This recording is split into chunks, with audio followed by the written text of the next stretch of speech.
Hey everyone, how's it going? Welcome back to Let's Play Ōkami. Last time we beat Orochi, we threw a party, and Easton got a little bit homesick.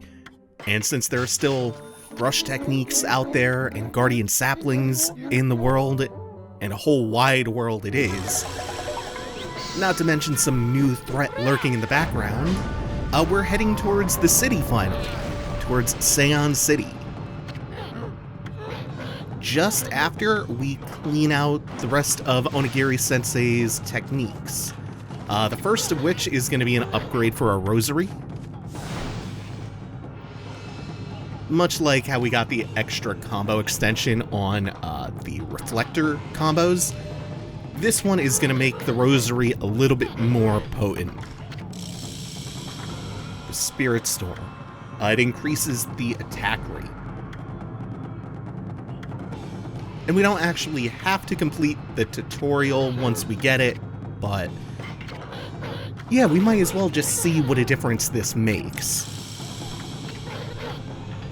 As long as you have the technique scroll, that's enough. That makes a whole world of difference. And this is already such a powerful weapon type. Just got a little bit better. And there was still one more technique that we couldn't actually get from Onigiri-sensei here. We'll meet him again once we get to the city proper, and he'll have a new slate of moves for us to learn. Some really good ones at that. But it doesn't look like we are going to be able to pick up the last one, unless I just misread that and I actually have enough. That would be pretty cool. Let's just double check that. No, that's 100,000. We are just barely shy, 7,001 yen short. But you saw that description. That move might seem a little bit familiar because it's a platinum staple. It's a taunt. It's a taunt that makes enemies more aggressive and causes them to drop extra blue fangs. There are quite a few ways to milk extra fangs out of enemies. We already know about the floral finishes. That's old hat at this point. Then there's taunting, and then there's also something that we can do with the reflector. And I can't remember at this point if the reflector counter is generating blue fangs, if that's an upgrade, or if that's something that they do by default. We'll have plenty of time to explore that, though, because we have so much game left to go. We're somewhere in the neighborhood of being halfway done. Now we're going to use our first mermaid coin of the playthrough. The locations you can use mermaid coins in are usually where you see these shafts of light shooting out of the water and these small whirlpools. Usually there's something like a demon gate around that you have to clear out to purify them. We did that earlier. Unfortunately, we didn't actually find we either didn't find or we didn't purify it. The one in not Suda Ruins, in Taka Pass. It's near a waterfall. Fortunately, Sasa Sanctuary is really close to where we want to go anyway. So we just head outside of the inn, head out. It's a pretty short walk outside, and then we are in Taka Pass, where we need to be anyway. And there was one more route out of Taka Pass, aside from the one to Kusa Village, to Sasa Sanctuary, the one that goes back to Agata Forest. There's one more. Where is it? It's not marked. Uh-oh. Should be over here on the right. Yeah, that's the city checkpoint. Oh, hello, horses who just spawn out of thin air. Ghost horses. Is this is either for the digging minigame or this is bombable. I don't think that's the bomb symbol.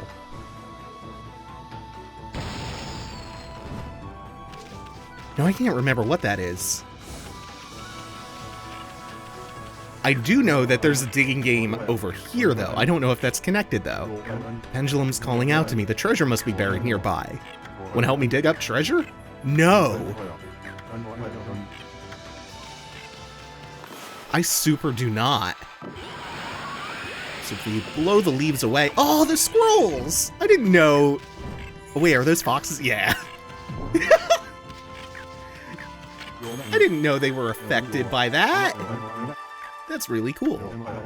So if you talk to Bingo again, you could start the digging minigame. And I don't remember what treasure is here, but I'm not interested in digging today. Not today, Satan. There's one in... Hold on. Actually, this might be a solar fragment. I still don't want to dig. I don't really have time today. It's very late, and I have so little energy today. So little of it can be allocated to digging. We have a city to get to, and a coast to explore.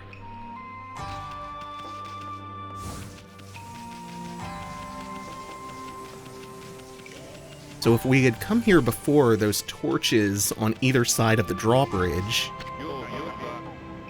would not have been lit. They only become lit after you get Inferno from the Moon Cave. What a cute little doggy! Link's talk a pass with the city. They keep the bridge raised these days. And the old man speculates that there's some kind of illness spreading throughout the city. So, let's go play Pathologic. I wish I could LP Pathologic, but that...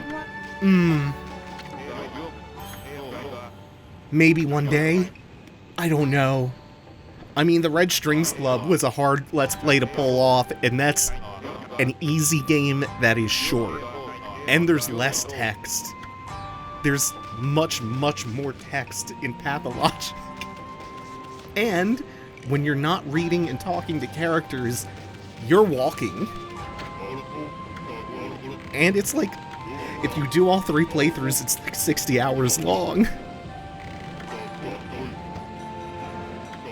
But I do love me some Pathologic. The Void is one that I've been eyeing the Void for a long, long time, and it's got similar issues to Pathologic in it being Let's Play Poison.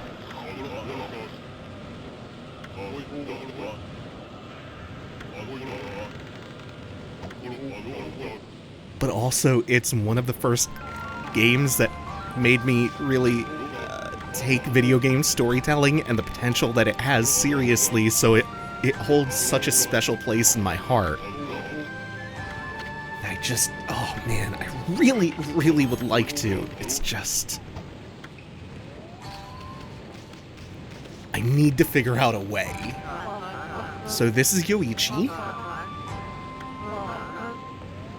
He is the greatest archer among all the city guards.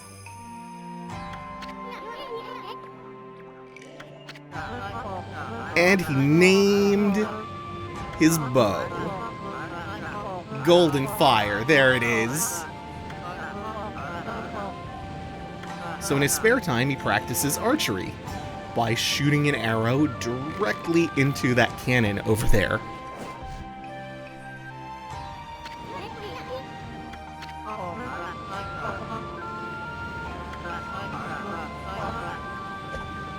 Oh, that's nice. Orange?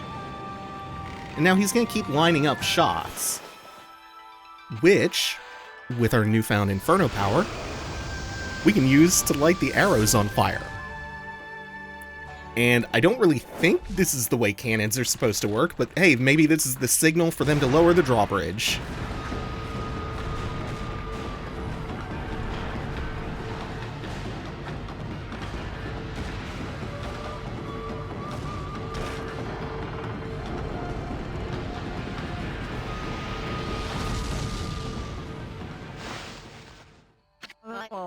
Oops. Well, we did lower the drawbridge, so that works. That works just fine. Yeah, and Yoichi suddenly has business to attend to. Not just gonna disappear on some adventure. Wouldn't dream of it. Excuse me, sir. All these oranges fell out of your butt. I guess you don't need them. I'll eat your butt oranges, I guess. Oh, what are you doing up here? I think this is another chain of Konohana blossoms? But where? Oh no, but really, where? Up here? I guess I'm dropping into the river.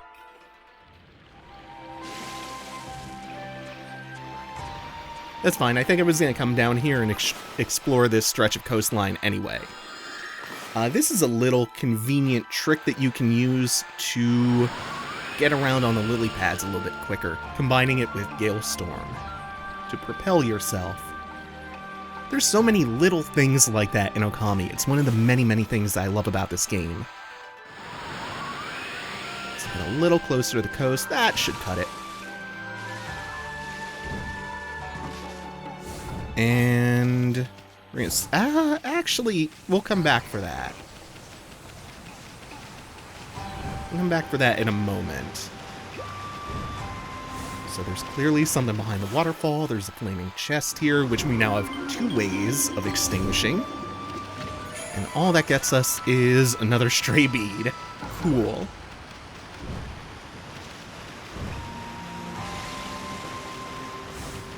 I actually may have gone for all the stray beads if I hadn't skipped a few early on, but now it's too late. It's too late for me to be like, okay, which ones didn't I get? It's too late to account for all that. It's too much of a pain in the ass. It leads to the best weapon in the game, but I simply don't care. So as for the demon scroll over here, let's get our new weapon on. We haven't really gotten time to show off the new weapon yet, that we got from beating Orochi. And it's the 3rd and final type of weapon, the glaive. And before we fight, remember to use our last remaining gold dust. I'm gonna have to remember to restock on Sumigari. Just for that little bit of extra overkill against some pretty basic aims. Oh my god! Yeah, they're out of here. So this weapon's pretty strong. And it gets even stronger. This is a shorter ranged weapon, like the reflector. I think its reach is just slightly longer, and it's quite slow. However, you can see it hits extremely hard, and even better, you can do that.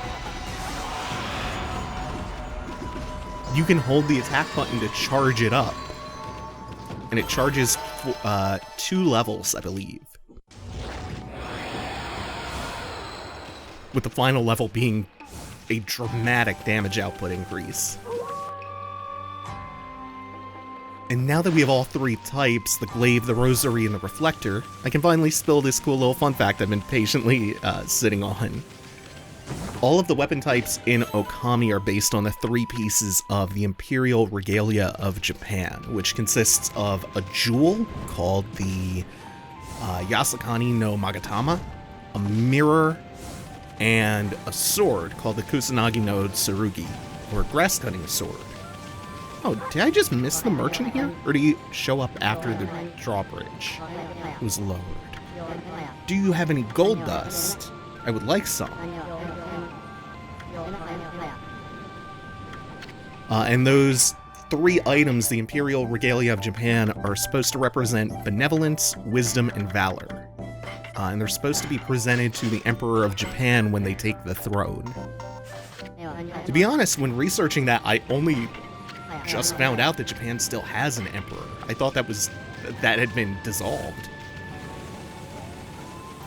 And the throne recently changed hands in 2019 to Naruhito. Beyond that, I'm extremely ignorant about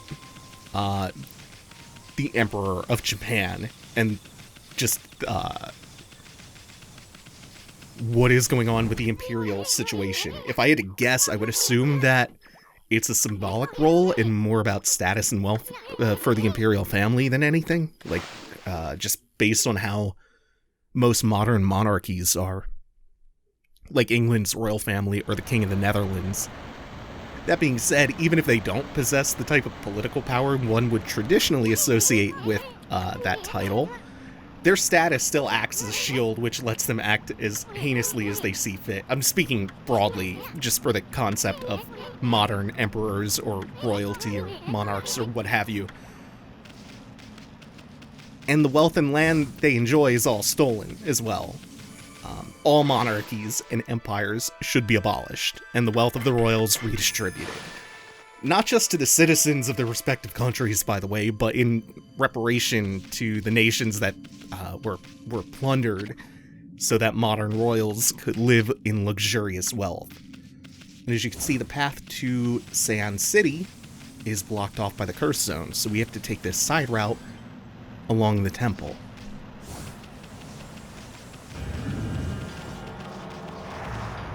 Whoop, can't go up there.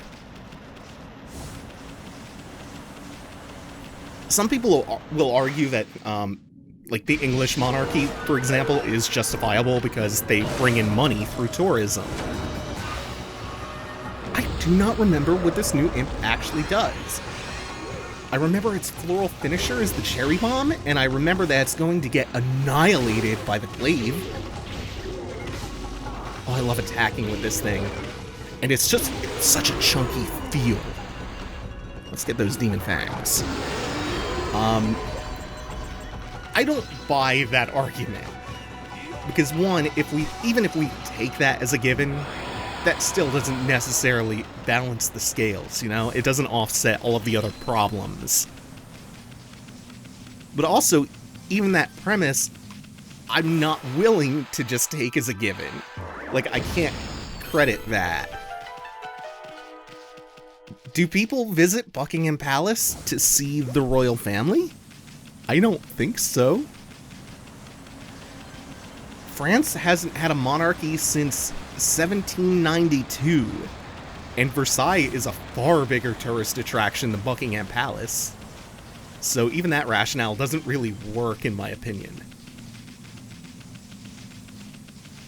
So getting back to the matter at hand, we have still a small problem on our hands, which is the curse zone, and not being able to find any guardian sapling around. So we're going to follow this path until we do. I think what they want you to do here is fill the bucket up, and then jump up and use the bucket to transfer the water to the dried out pond. But you don't actually have to do that. So I'm not sure if that's an oversight or if there's another use for that I'm just not privy to.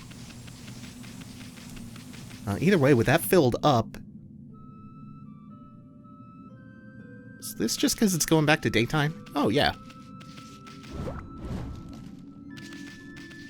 So we come up here once again, and once again, transfer the water.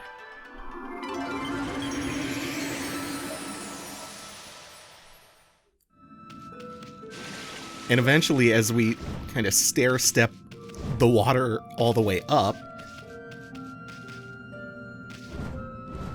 Okay, yeah, it is up here. Just had to double jump up. And a withered guardian sapling. It's dying because there's no water to nourish it. So that's what that puzzle was all about.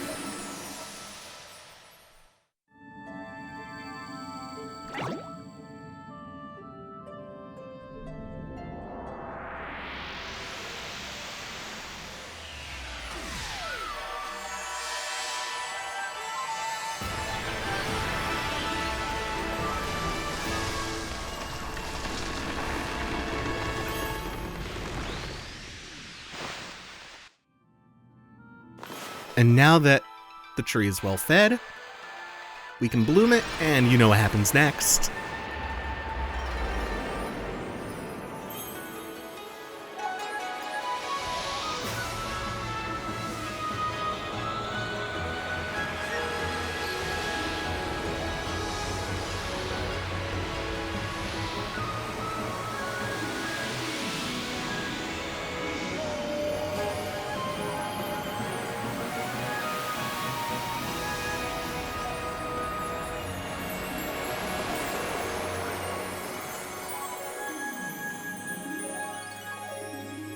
this is such a pretty shot. They start you off right for this new area and this new act of the game.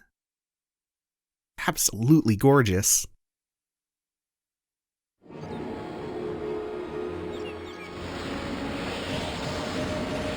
And that also means we get the proper Ryushima Coast theme, which is also lovely.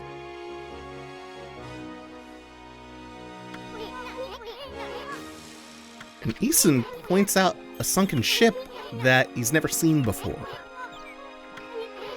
So there's that, and there's the fact that the path towards the city is now opened up to us.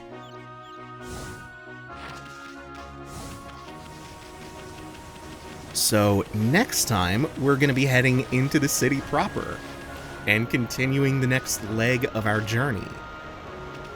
So for now, let's just get back to the Guardian Mirror. Thank you all for watching. Take it easy. Have a good one, everyone.